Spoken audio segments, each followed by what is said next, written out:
Om em todos os Vedas, o som no éter, a consciência na raça humana. Sou a fragrância sagrada na terra e o brilho no fogo. Sou a vida em todos os seres e a austeridade nos ascetas. Reconheçam-me como a semente eterna de todos os seres. Sou o intelecto do inteligente e a bravura dos bravos. Ó Arjuna, conheço o passado, o presente e o futuro de todos os seres, mas ninguém me conhece completamente. Aí o Edgar faz o seguinte comentário. Lembrem-se que o que está sendo expresso aqui é a natureza do si mesmo. O que a psique individual pode encontrar. Cada si mesmo individual, à medida que se torna manifesto, expressa-se desta forma, do que está descrito no texto. A maneira como Krishna descreve-se a si mesmo para Arjuna é semelhante à maneira como Yahvé fala com Jó durante o furacão. Só que Yahvé fala mais duro, Krishna tem uma fala mais delicada. Mas o que Krishna faz é explicar com muita paciência para Arjuna, desse jeito calmo, objetivo, a diferença entre o ego e o si mesmo, inteirando-o assim da natureza da personalidade maior. E essa revelação aconteceu porque, como Jó, Arjuna perseverou e questionou Krishna. Perguntou muito para o si mesmo, dele mesmo. É que eu trouxe isso aqui porque eu pergunto assim, como é que seria se amanhã de manhã cada um de nós acordássemos e passássemos a viver a nossa vida com a certeza de que a gente tem tudo isso dentro? Como é que ia ficar o mundo? Como é que ia ficar a nossa vida particular? E meio que eu trouxe isso aqui para, de alguma forma, recuperar, nem que seja um pouquinho, essa nossa memória hoje e que ela vai fazer ser recuperada amanhã ou depois e depois. Porque, de verdade, a gente passa a maior parte do nosso dia, todos os dias, completamente desconectado dessa ideia. E é isso que nos leva a uma sensação de tão grande fragilidade, de tão grande impotência. Porque se a gente tiver isso como verdade interior, eu acho que se vai se dando toda a transformação que a gente precisa viver. Então, enquanto a gente vai recuperando essa memória, né, talvez a gente precise de 4 referências para acabar de recuperar esta memória do si mesmo completamente, verdadeiramente, como uma experiência vivida. Né? Essas 4 ferramentas que a gente trouxe, a gente considera que são 4 ferramentas fundamentais para essa construção, né, dessa relação do nosso ego com este si mesmo maravilhoso, incrível, né, e verdadeiro. Então, a primeira ferramenta seria uma psicologia profunda. A segunda, uma medicina matricial. A terceira, a ordenha ontológica da natureza. E a quarta, a experiência individual e pessoal com o sagrado. Vou repetir. Uma psicologia profunda, uma medicina matricial, a ordenha ontológica da natureza e uma experiência pessoal individual com o sagrado. Quando a gente fala em psicologia profunda, eu vou ser rápida, eu acho que é uma psicologia que dê conta das necessidades profundas da alma de uma pessoa, não só dos aspectos comportamentais mais imediatos e até dos problemas emocionais também, né, da vida mais objetiva, mas que se ocupe, né, dessas necessidades de realização profundas que cada ser traz dentro de si, que é exatamente essa conexão com si mesmo. Então, eu não consigo compreender hoje uma psicologia que não inclui uma valorização extrema, não é, da experiência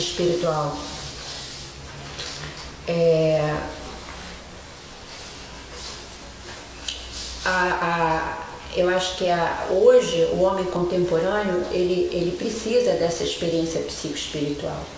E eu acho que o mito do nosso tempo é exatamente o mito do herói. Desse herói que vai em busca, sabe, de toda essa realização. E essa psicologia precisa contemplar isso.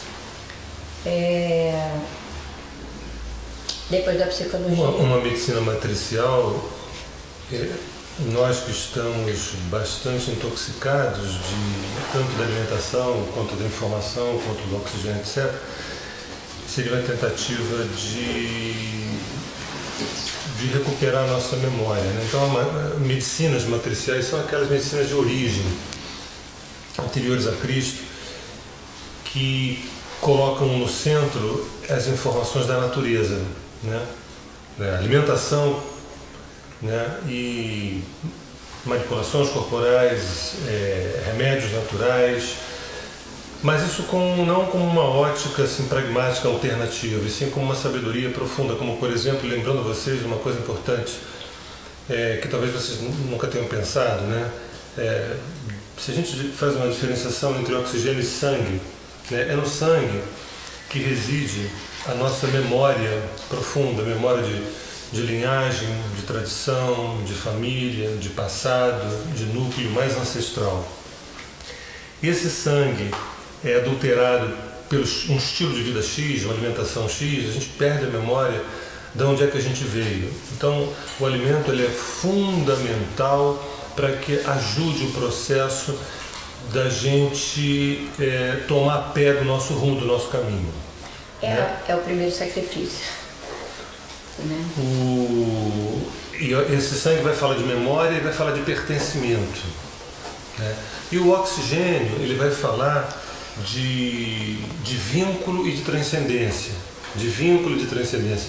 Quais são os gestos, os movimentos, os exercícios, a minha proximidade com a natureza que pode melhorar a qualidade da minha relação com o oxigênio. Quando o oxigênio interno é melhorado, não quantitativamente do ponto de vista aeróbico, mas qualitativamente do ponto de vista pulmonar, da respiração, isso aqui chama-se construção de vínculo, construção de relação e também de transcendência. E o sangue, quando ele é melhorado, fica tudo mais fácil. Se a gente acopla a uns conteúdos integrados do ponto de vista de uma psicologia profunda, fica tudo muito mais fácil ou tudo muito menos difícil, né?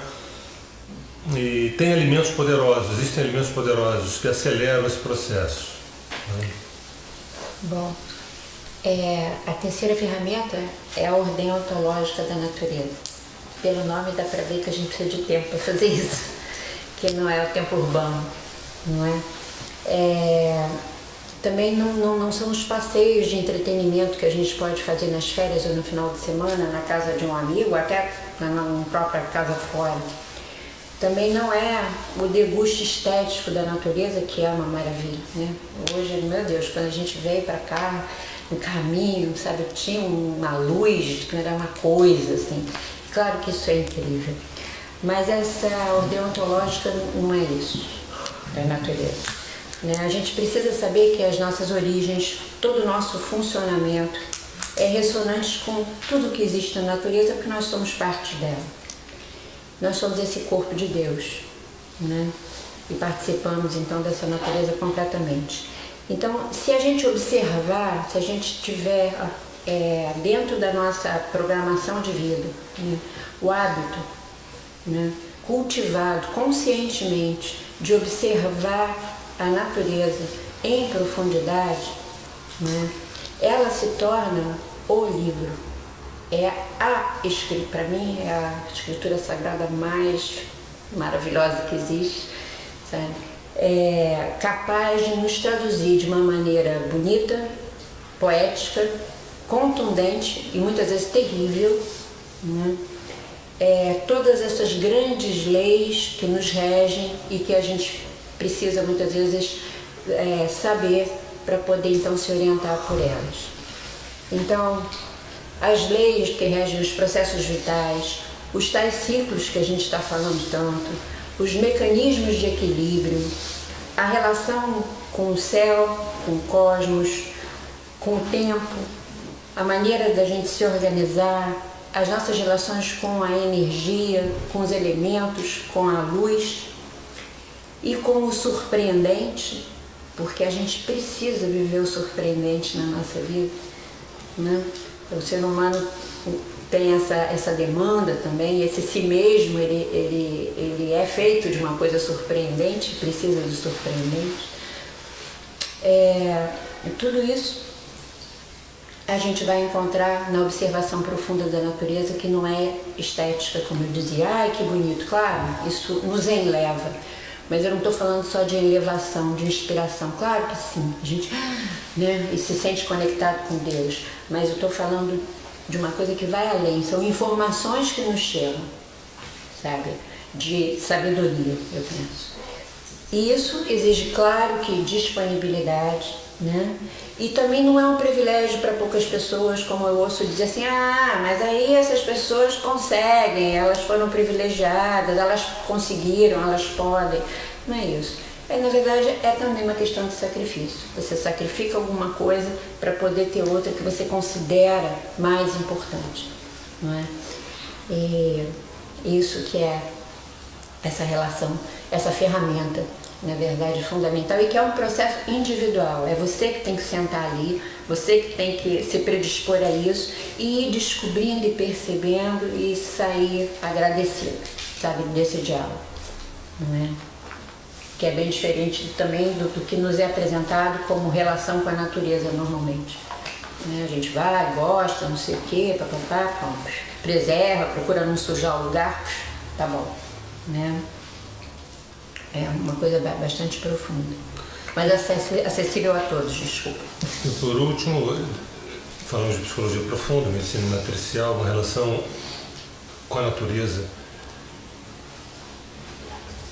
de contato verdadeiro e, por último, uma experiência direta com o sagrado. Eu me lembro, se não me engano, foi no livro Sonhos, Memórias e Reflexões, do Jung. Tem um momento que ele cita que acho que 60% dos pacientes dele não acreditavam em nada, se não me engano, e que ele tinha chegado à conclusão de que uma relação com Deus, uma relação com o sagrado, uma relação de confiança com algo superior facilitava o processo terapêutico. Ele chegou a essa cristalina e óbvia conclusão. Facilitava não. Não há possibilidade de cura se não houver uma relação com o transcendente, com o espírito, com o aspecto espiritual. As crianças, por exemplo, aqui quando a gente fala assim, uma experiência direta com o sagrado, as crianças no passado, quando andavam nos bosques, conversavam com duendes, com fadas, com seres, depois sonhavam, depois perguntavam coisas assim difíceis dos pais responderem, a imaginação à flor da pele. Antes de manipularem o computador, eu me refiro lá atrás, né? Nada disso está perdido, nada disso está perdido. Quando a gente fala, quando a gente narra, quando essas histórias vêm à tona, é porque elas estão vivas dentro da gente. É uma questão da gente ser honesto, corajoso com a gente, de tentar resgatar isso, né? E uma experiência direta com o sagrado é essa de você abrir os olhos e perceber que isso aqui é o corpo, isso aqui é o pleroma, isso aqui é um instante, isso aqui é o agora, isso aqui é o corpo do sagrado, isso aqui é Deus, isso, tudo que me acontece é Deus, tudo aquilo que me acontece é Deus, se é mais para a direita, se é mais para a esquerda, mais para cima, mais para baixo.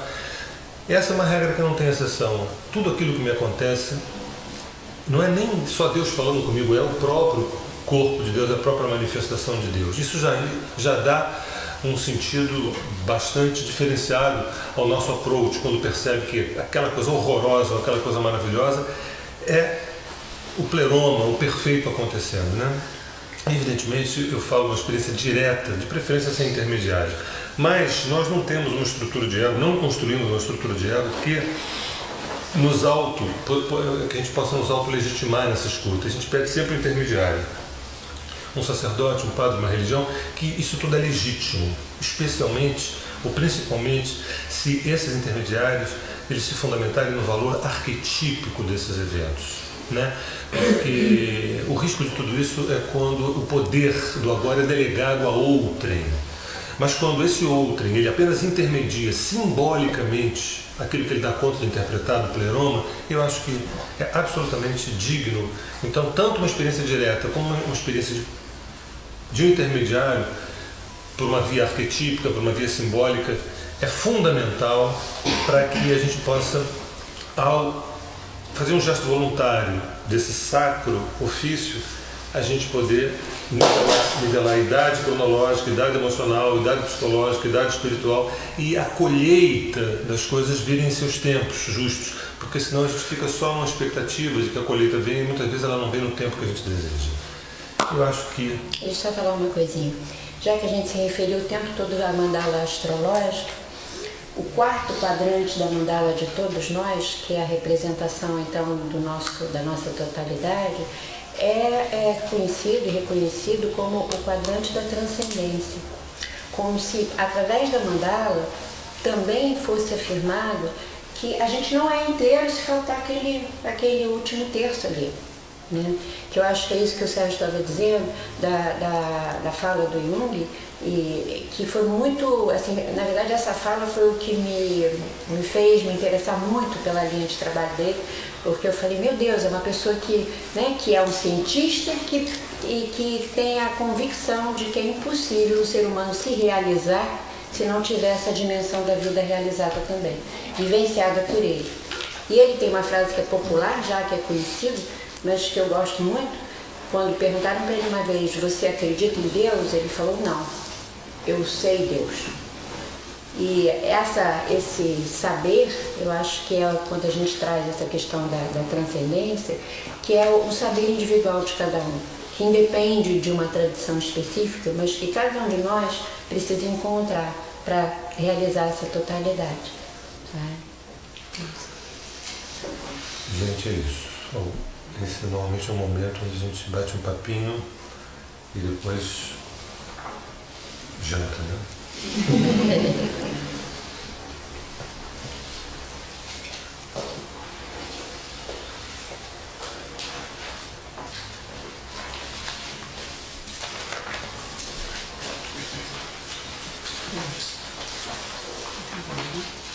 Oi? Desliga.